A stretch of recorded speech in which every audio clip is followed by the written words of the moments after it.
ദൈവവിശ്വാസീയമാണ്. ദൈവവിശ്വാസീയമായതുകൊണ്ടാണ് ദൈവത്തിന്റെ ആത്മാവിനാൽ അത് പറയുവാൻ സാധിച്ചിട്ടുള്ളത്. പിന്നെ ഈ ഭൂമി എവിടെയാണ് നിൽക്കുന്നത്? പ്രാചീന കാലം മുതലുള്ള നീണ്ടതായ ഒരു അന്വേഷണം. ഭൂമി എവിടെ നിൽക്കുന്നു എന്നുള്ള ചോദ്യത്തിന് പ്രാചീന ഈജിപ്തുകാർ പറഞ്ഞ മറുപടി ഇതാണ്: ഭൂമി നിൽക്കുന്നത് 5 തൂണുകളിൽ മേലാണ്. ഭൂമി എവിടെയാണ് നിൽക്കുന്നത്? തത്വചിന്തന്മാരുടെ തറവാടായ ഗ്രീസിലെ ആളുകൾ പറഞ്ഞത് ഭൂമി അറ്റ്ലസ് എന്ന് പറയുന്ന ഒരു ജീവിയുടെ മുകളിലാണ് നിൽക്കുന്നത്. കുറെ കഴിഞ്ഞപ്പോൾ ഇന്ത്യക്കാരൻ വാൽമീകി രാമായണത്തിൽ എഴുതി വെച്ചതെന്താണ്? ഭൂമി നിൽക്കുന്നത് 4 അല്ലെങ്കിൽ 8 ആനയുടെ മുകളിലാണ്. ഈ ആനകൾ അത് ചുമന്നു നിൽക്കുമ്പോൾ ക്ഷീണം തോന്നി അങ്ങോട്ടോ ഇങ്ങോട്ടോ ചലിക്കും. അങ്ങനെ ആനകൾക്ക് അല്പം ചലനമുണ്ടാകുമ്പോൾ ഭൂമിക്കും കമ്പം ഏർപ്പെടുന്നു. അങ്ങനെ ഭൂകമ്പത്തിന്റെ കാരണം നമ്മുടെ പൂർവികന്മാർ കണ്ടെത്തിയത് അങ്ങനെയാണ്. ചുരുക്കത്തിൽ പറഞ്ഞാൽ ഭൂമി എവിടെ നിൽക്കുന്നു? ഇന്നേക്ക് ഏകദേശം നമ്മൾ അറിയുന്നത് പോലെ തന്നെ 4000 ആണ്ടുകൾക്ക് മുമ്പ് ജീവിച്ചിരുന്ന ഒരു പ്രവാചകനായ ഇയ്യോബ് പുസ്തകത്തിൽ എഴുതി വെച്ചതിങ്ങനെ. ഇയ്യോബിന്റെ പുസ്തകം 27:7 അദ്ദേഹം പറഞ്ഞതിങ്ങനെയാണ്: ഭൂമി നാസ്തിത്വത്തിലാണ് നിൽക്കുന്നത്, നീ ഭൂമിയെ നാസ്തിത്വത്തിൽ നിർത്തിയിരിക്കുന്നു, ഭൂമി ശൂന്യതയിൽ നിൽക്കുന്നു എന്ന് ആധുനിക ശാസ്ത്രം ഏതൊരു ശൈലിയിൽ പറഞ്ഞുവോ ഇതേ ശൈലിയിൽ 4000 വർഷങ്ങൾക്ക് മുമ്പ് ഇയ്യോബ് എന്ന് പറയുന്ന ഒരു മനുഷ്യന് പറയുവാൻ കഴിയണമെങ്കിൽ ബൈബിൾ ദൈവവിശ്വാസ്യമാണെന്നുള്ളതിന്റെ ഉച്ചൈസ്തരമുള്ള ഉദ്ഘോഷണമാണെന്ന് മനസ്സിലാക്കണം. അതുകൊണ്ട് പ്രിയ സ്നേഹിതരെ, ബൈബിൾ തികച്ചും ശാസ്ത്രീയമാണ്. പിന്നെ ഭൂമിയുടെ ആകൃതിയെ സംബന്ധിച്ച് എന്താണ് പറയുന്നത്? ഭൂമിയുടെ ആകൃതി എന്ന് പറയുന്നത് അദ്ദേഹം ഭൂമിയെ പരത്തിയിട്ടിരിക്കുന്നു എന്നാണ് ഖുർആൻ പറയുന്നത്. ബൈബിളിന്റെ അശാസ്ത്രീയതയെ ചൂണ്ടിക്കാണിക്കുവാൻ ശ്രമിക്കുന്ന അക്ബറിന്റെയും കൂട്ടരുടെയും മതഗ്രന്ഥമായ ഖുർആൻ പറയുന്നത് ഭൂമിയെ എങ്ങനെയാണ് ഇരിക്കുന്നത്? വിരിപ്പ് പോലെ പരത്തിയിട്ടിരിക്കുന്നു, പർവ്വതങ്ങളെ കൊണ്ട് ആണിയടിച്ചിരിക്കുന്നു.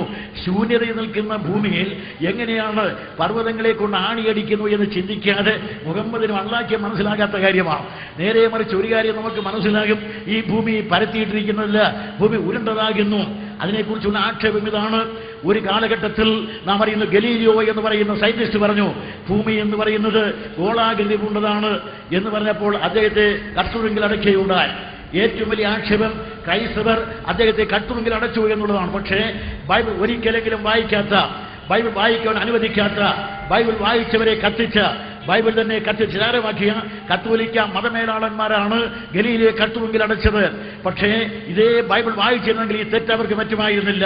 കാലങ്ങൾക്ക് അപ്പുറത്ത് ഏകദേശം ക്രിസ്തുവിനും 1000 വർഷങ്ങൾക്ക് ജീവിച്ചിരുന്ന സോളമനും അതുപോലെ ക്രിസ്തുവിന് 500-700 വർഷങ്ങൾക്ക് ജീവിച്ചിരുന്ന യെശയ്യാവും പറഞ്ഞിട്ടുണ്ട് ഈ ഭൂമി ഉരുണ്ടതാകുന്നു എന്ന്. വളരെ കൃത്യമായ ഭാഷയിലാണ് 700 ആണ്ടുകൾക്ക് മുമ്പ് യെശയ്യാവ് പറഞ്ഞിരിക്കുന്നത്. ഈ ഭൂമണ്ഡലത്തെ സ്ഥാപിച്ചിരിക്കുന്നു. ഭൂമി കേവലം പന്ത് പോലെ ഉരുണ്ടതല്ല, മണ്ഡലാകൃതി പൂണ്ടതാണെന്നാണ് അദ്ദേഹം പറഞ്ഞിരിക്കുന്നത്. ആധുനിക ശാസ്ത്രത്തിന്റെ അതേ ശൈലിയാണ് ഉപയോഗിച്ചിരിക്കുന്നത്. അതുകൊണ്ട് ശാസ്ത്രീയമായി ഞങ്ങളുടെ വിശ്വാസത്തിന് ആധാരമായിരിക്കുന്ന ബൈബിൾ തികച്ചും ശരിയാണെന്ന് പറഞ്ഞുകൊണ്ട് ഞാൻ ഈ ഭാഗം വിടുകയാണ്. അതുകൊണ്ട് ഞങ്ങളുടെ വിശ്വാസത്തിന് ആധാരമായി ബൈബിൾ അശാസ്ത്രീയമായി ഒന്നും തന്നെ ഇല്ല. 1935 അമേരിക്കയിലെ സയൻസ് റിസർച്ച് ബ്യൂറോയുടെ ഡയറക്ടറായിരുന്ന ഹാരി റിമ്മർ 27 രാജ്യങ്ങൾ വിളംബരം ചെയ്യുകയുണ്ടായി. ഞങ്ങളുടെ വിശ്വാസത്തിന് ആധാരമായിരിക്കുന്ന ബൈബിൾ അശാസ്ത്രീയമെന്ന് പറയുന്ന ആർക്കും $1000 ഇനാം. 1935 ഹാരി റിമ്മർ സ്ഥാപിച്ച $1000 അന്ന് മുതൽ ഇന്ന് വരെ ഇവിടെയുള്ള നാസ്തിക വംഗാചാര്യങ്ങളുടെ തലയ്ക്ക് മുകളിൽ ഡെമോക്രസിന്റെ വാൾ പോലെ തൂങ്ങിക്കിടക്കവേ ഞങ്ങളുടെ വിശ്വാസത്തിന് ആധാരമായ ബൈബിൾ കാലത്തിലൂടെ അതിന്റെ ജയത്രയാത്ര കൊണ്ടുകൊണ്ടേയിരിക്കുന്നു. അവിടെ പ്രിയ സ്നേഹിതരെ, ബൈബിളിനെ സംബന്ധിച്ച് പറയുമ്പോൾ അത് എത്രയോ അനുഗ്രഹീതമായ നിലയിൽ തന്നെ മുന്നേറുന്നതാണ്. അതുകൊണ്ട് ബൈബിൾ ഒന്ന് ശാസ്ത്രീയമാണ്. 2 ബൈബിളിന്റെ ചരിത്രപരത. എന്താണ് ചരിത്രപരത എന്ന് പറയുന്നത്? ബൈബിളും ചരിത്രവും ലോകത്തിൽ ബൈബിളിന് തുല്യം ചരിത്രപരതയുള്ള മറ്റൊരു പുസ്തകം ഇന്നേവളം ഉണ്ടായിട്ടില്ല. ആധുനിക ലോകത്തിലെ ചരിത്ര ഗ്രന്ഥങ്ങളല്ല ഞാൻ പരാമർശിക്കുന്നത്. നേരെ മറിച്ച് അതിപ്രാചീന കാലങ്ങൾ മുതൽ അറിയപ്പെടുന്നതായ മതഗ്രന്ഥങ്ങൾ, പുരാണങ്ങൾ, ഇതിഹാസങ്ങൾ, ഉപനിഷത്തുക്കൾ, വേദങ്ങൾ ഇവയെല്ലാം പരാമർശിച്ചുകൊണ്ടാണ് പറഞ്ഞത്. അവിടെ എവിടെയും ചരിത്രപരതയൊന്നുമില്ല. പിന്നെ ഇന്ത്യയിലെ ചില പുരാണങ്ങളിൽ ഇവിടുത്തെ പഴയ രാജാക്കന്മാരെ കുറിച്ചുള്ള പരാമർശമുണ്ട്. എന്നാൽ നേരെ മറിച്ച് പുരാണാദികൾക്കെല്ലാം ഒരിക്കലും അത്തരത്തിലുള്ള സ്വഭാവമില്ല. ബൈബിൾ തികച്ചും ചരിത്രപരമാണ്. 2-3 ദൃഷ്ടാന്തങ്ങൾ ചൂണ്ടിക്കാണിക്കുന്നു. ബൈബിളിനെ വെല്ലുവിളിച്ച ആളുകളിൽ സാധാരണക്കാരല്ലെന്ന് ഞാൻ പറഞ്ഞുവല്ലോ. ബൈബിളിൽ പറഞ്ഞിരിക്കുന്ന പ്രാചീന കാലത്തെ ഒരു രാജാവിന്റെ പേരാണ് സെർഗോൺ. സെർഗോൺ എന്നുള്ള രാജാവിനെ കുറിച്ച് ബൈബിൾ ഒറ്റ പരാമർശമേ ഉള്ളൂ. പ്രവാചകൻ യെശയ്യാവിന്റെ പുസ്തകം 20-ാം അധ്യായത്തിന്റെ 1-ാമത്തെ വാക്യത്തിലാണ് സെർഗോണെ കുറിച്ച് പരാമർശിക്കുന്നത്. പക്ഷേ ഈ പരാമർശത്തെക്കുറിച്ച് എൻസൈക്ലോപീഡിയ ബ്രിട്ടാനിക്ക അതിന്റെ 8-ാമത്തെ പതിപ്പിൽ പറഞ്ഞത് ഇത് ബൈബിളിൽ വെച്ച് ഏറ്റവും വലിയ പ്രമാദം എന്നാണ്. പക്ഷേ കുറെ കൂടെ കഴിഞ്ഞപ്പോൾ ഖോർസാബാദിൽ നടന്ന ഏറ്റവും വലിയ ഗവേഷണത്തിൽ നിന്ന് 1836 കണ്ടെടുത്ത യാഥാർത്ഥ്യങ്ങൾ കൊണ്ട് ഒരു മനസ്സിലായി അസീരിയ എന്ന രാജ്യം തന്നെ നിലനിന്നു. അസീരിയൻ സാമ്രാജ്യത്തിൽ അനവധി രാജാക്കന്മാർ ജീവിച്ചു. അതിൽ ഒരു സെർഗോണല്ല, സെർഗോൺ 1-ാമൻ, 2-ാമൻ, 3-ാമൻ. അപ്പോൾ യെശയ്യാ പ്രവചനം 20:1 പറയുന്ന സെർഗോൺ ആരാണ്? പുരാവസ്തുശാസ്ത്രം മറുപടി പറഞ്ഞത് ഇങ്ങനെയാണ്: സെർഗോൺ 3-ാമനാണ്. BC 722 മുതൽ 705 വരെ ഭരിച്ച സെർഗോൺ 3-ാമനെ കുറിച്ചാണ് ബൈബിളിൽ പരാമർശിക്കുന്നു എന്ന് മനസ്സിലാക്കാൻ കഴിയും. എന്നാൽ എൻസൈക്ലോപീഡിയ ബ്രിട്ടാനിക്ക അതിന്റെ 9-ാമത്തെ വോള്യം പ്രസിദ്ധീകരിച്ച് പറഞ്ഞു, ഞങ്ങൾക്ക് പറ്റിയത് തെറ്റാണ്, ബൈബിളിനല്ല തെറ്റുപറ്റിയത്, എൻസൈക്ലോപീഡിയക്കാണ് തെറ്റിയത്. എൻസൈക്ലോപീഡിയക്കാരന് തെറ്റുപറ്റും, പക്ഷേ ദൈവത്തിന്റെ വചനമെന്ന് ഞങ്ങൾ അവകാശപ്പെടുന്ന ഈ ബൈബിൾ തെറ്റുപറ്റുകയില്ല. ബൈബിൾ ദൈവവിശ്വാസിയുമായി തന്നെ എഴുതിയതുകൊണ്ട് ഈ തെറ്റുകൾ ഒരിക്കലും അതിന് സംഭവിക്കുന്നില്ല. അതുപോലെ ബൈബിളിൽ പരാമർശിച്ചിരിക്കുന്ന മറ്റൊരു രാജ്യമുണ്ട്, മറ്റൊരു ജനവിഭാഗമാണ് ഹിത്യർ. ഹിത്യർ എന്ന് പറയുന്ന ജനവർഗത്തെക്കുറിച്ച് ലോകത്തിലെ ഒരു ചരിത്രകാരനും പറഞ്ഞിട്ടില്ല. ബൈബിളിൽ ഉൽപ്പത്തി പുസ്തകം 10-ാം അധ്യായത്തിലും യോശുവയുടെ പുസ്തകം 1:4 പ്രതിപാദിച്ചിരിക്കുന്നത് ഹിത്യരെ കുറിച്ച്. പക്ഷേ അത് ചരിത്രകാരന്മാർ പറഞ്ഞു ബൈബിളിന്റെ ഏറ്റവും വലിയ തെറ്റാണെന്ന്.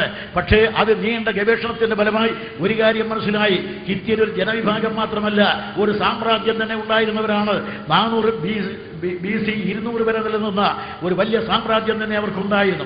400 വർഷം ചരിത്രത്തിൽ നിലനിന്ന ഒരു മഹാശക്തിയാണ് ഹിത്യർ എന്ന് മനസ്സിലാകുകയുണ്ടായി. അതിന് ചുരുക്കി പറഞ്ഞാൽ ഇന്ന് ഹിത്യ സാമ്രാജ്യം എന്ന് പറയുന്ന അതിൻ്റെ ചരിത്രപരമായി പുസ്തകങ്ങൾ ലോകത്തിലെ പ്രസിദ്ധമായ എല്ലാ ലൈബ്രറികളിലും കിട്ടുന്നതാണ്. അതുകൊണ്ട് ഹിത്യ സാമ്രാജ്യ ചരിത്രം എഴുതാൻ സാധിച്ചിട്ടുണ്ട്.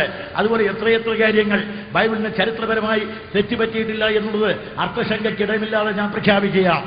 അതുപോലെ ബൈബിൾ പ്രഖ്യാപിച്ചിരിക്കുന്ന ഇതുപോലുള്ള എത്രയെത്ര വസ്തുതകൾ 1, 2, 3, 4 എന്ന് അക്കമിട്ട് പറഞ്ഞാൽ തീരുകയില്ല. അതുകൊണ്ട് ബൈബിൾ 1 ശാസ്ത്രീയമാണ്, 2 ചരിത്രപരമാണ്. പക്ഷേ അക്ബറിനെ പോലുള്ള ആളുകൾ ഇത് പറയുമ്പോൾ തിരുവട്ടാർ കൃഷ്ണൻകുട്ടി മറുപടി പറയുകയാണ്, ഖുർആന് ഇങ്ങനെയുള്ള ചരിത്രപരതയുമില്ല, ശാസ്ത്രീയതയുമില്ല എന്ന്. അതൊന്നും ഇല്ലാത്തതായ ഒരു പുസ്തകം കയ്യിൽ വെച്ച് കഴിഞ്ഞ കാലത്ത് അവിടെ ഇവിടെ കിട്ടിയ ആശയങ്ങൾ അവർ തന്നെ പറഞ്ഞിരിക്കുന്നത് പോലെ കണ്ടം തുണ്ടം വസ്തുക്കൾ എഴുതി വെച്ചത് കൂട്ടിച്ചേർത്ത യാതൊരുവിധ അടുക്കയും ചിട്ടയുമില്ലാതെ കിടക്കുന്ന ഖുർആനിൽ വെച്ചുകൊണ്ടാണ് ബ്രദർ അക്ബർ ഞങ്ങളെ വെല്ലുവിളിക്കുന്നത്. അക്ബർ കാര്യമായിട്ട് ഇനിയെങ്കിലും ബൈബിളൊന്ന് പഠിക്കുകയും അതിൻ്റെ ശാസ്ത്രീയത മനസ്സിലാക്കുകയും ചെയ്യണം എന്ന് പറഞ്ഞുകൊണ്ട് ഞാൻ ഈ ഭാഗം വിടുകയാണ്. ബൈബിളിനെ കുറിച്ച് 2 കാര്യം ഞാൻ പറഞ്ഞു. 1 ബൈബിൾ ശാസ്ത്രീയമാണ്, 2 ചരിത്രപരമാണ്, 3 ബൈബിൾ പ്രവചനപരമാണ്. ബൈബിൾ ഒരു പ്രവചന ഗ്രന്ഥം കൂടെയാണ്. പ്രവചനം എന്ന് പറഞ്ഞാൽ എന്താണ്? നാളെ നടക്കുന്ന കാര്യം ഇന്നേ പ്രഖ്യാപിക്കുന്നതാണ്. അങ്ങനെയാണെങ്കിൽ ബൈബിൾ ഇന്ന് നടക്കുന്ന സംഭവങ്ങൾ ഇന്നലെ പറഞ്ഞു വെച്ചിട്ടുണ്ട്. അങ്ങനെ അനവധി ആണ്ടുകൾക്കപ്പുറം പറഞ്ഞ കാര്യങ്ങൾ ഇന്ന് പ്രായോഗികമാണ്.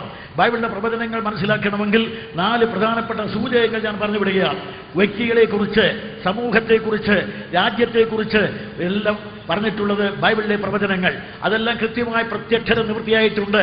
കാലത്തിന്റെ കൃത്യമായ ഒരു രേഖയിൽ വന്ന് അവയെല്ലാം നിവൃത്തിയായി എന്നുള്ളത് വളരെ സത്യസന്ധ. 4ാമത്തേതാണ് യേശു ക്രിസ്തു എന്ന് പറയുന്ന വ്യക്തി. ചുരുക്കി പറഞ്ഞാൽ ബൈബിൾ പറയുന്ന ചരിത്ര യാഥാർത്ഥ്യങ്ങളിൽ ഏറ്റവും ശ്രദ്ധേയമായിരിക്കുന്നത് യഹൂദ പരാമർശമാണ്. യഹൂദന്മാരുടെ ചരിത്രമാണ് ബൈബിളിന്റെ ആദ്യ ഭാഗത്ത്. അവരെ സംബന്ധിച്ച് അവരാണ് ഈ പുസ്തകത്തിന്റെ എഴുത്തുകാരാണെങ്കിലും അവർക്ക് യാതൊരു വിധമായ ആനുകൂല്യങ്ങളും നൽകാതെ വണ്ണം അവരുടെ പാപത്തെയും തെറ്റായ കാര്യങ്ങളെയും ദൈവത്തിന് എതിരായി പ്രവർത്തിച്ചതിനെയും അതുപോലെ തന്നെ അക്കമിട്ട് പറഞ്ഞിരിക്കുന്നതാണ് ബൈബിൾ. അതുകൊണ്ട് യഹൂദനാണ് പുസ്തകത്തിന്റെ എഴുത്തുകാരെങ്കിലും അതിനെ അവർക്ക് എതിരെ വിമർശിക്കുന്ന ഒരു പുസ്തകമാണ് ബൈബിൾ എന്ന് മനസ്സിലാക്കണം. ഈ ബൈബിളിൽ തന്നെ യഹൂദന്മാരുടെ ഉദ്ഭവം പറഞ്ഞു. ഈ പുസ്തകത്തിൽ തന്നെ യഹൂദ ജനതയെ കുറിച്ച് പറഞ്ഞു. ഈ പുസ്തകത്തിൽ തന്നെ അതിൽ പറയുന്നതായ ആവർത്തന പുസ്തകം എന്ന ഭാഗത്ത് അതിന് 18-ാം അധ്യായത്തിൽ പറഞ്ഞിരിക്കുന്ന 1 മുതൽ 12 വരെ വാക്യങ്ങളിൽ നീ ദൈവത്തിന്റെ കൽപ്പന അനുസരിച്ചാൽ ദൈവം നിന്നെ ഇങ്ങനെ അനുഗ്രഹിക്കും എന്ന് പറഞ്ഞു. പക്ഷേ 13 മുതൽ 68 വരെയുള്ള സൂക്തങ്ങളിൽ ദൈവകൽപ്പന നിരസിച്ചാൽ ഇങ്ങനെയുള്ള ശിക്ഷ അവർക്ക് വരുമെന്ന് പറഞ്ഞെങ്കിൽ അതെല്ലാം പ്രത്യക്ഷതമായി ചരിത്രത്തിൽ നിവൃത്തിയായി കാലത്തിൽ ജീവിക്കാൻ നമുക്ക് വായിച്ചറിയാൻ കഴിയുന്ന രേഖകളായി വിരാജിക്കുന്നതാണ്.